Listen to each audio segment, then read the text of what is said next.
కర్ర పొయ్యల మీద కట్ట పొయ్యల మీద వంటలు చేస్తున్నారా? హాయ్ గైస్, ఐఎమ్ డాక్టర్ బిందు. ఇప్పటిదాకా లంగ్ క్యాన్సర్ ఏదైతే ఉందో అది ఎక్కువ మగవాళ్ళకే వస్తుంది అని అందరూ అనుకుంటూ ఉంటాం కదా, మెయిన్లీ వాళ్ళ స్మోకింగ్ హ్యాబిట్స్ వల్ల. కానీ గత 20 సంవత్సరాలుగా ఈ లంగ్ క్యాన్సర్ ఆడవాళ్ళలో కూడా ఎక్కువ శాతం వస్తుంది అని రిపోర్ట్స్ చూపిస్తున్నాయి.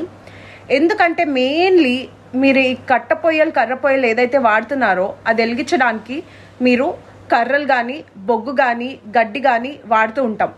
సో ఈ కర్రలు ఏదైతే కాలుతున్నాయో ఇవి కాలుతున్నప్పుడు గాల్లోకి చాలా కెమికల్స్ని రిలీజ్ చేస్తున్నాయి. మళ్ళీ మీరు అది పీల్చుకోవడం వల్ల మీ లంగ్స్ లోపలికి వెళ్ళిపోయి మీ ఆల్వియోలై ఎఫెక్ట్ అయ్యి మీకు లంగ్ క్యాన్సర్ వచ్చే ఛాన్సెస్ పెరుగుతాయి. సో దయచేసి ఈ పొయ్యల్ని మానేయండి. గ్యాస్ స్టవ్ కొనుక్కోండి, గ్యాస్ స్టవ్ యూజ్ చేయండి.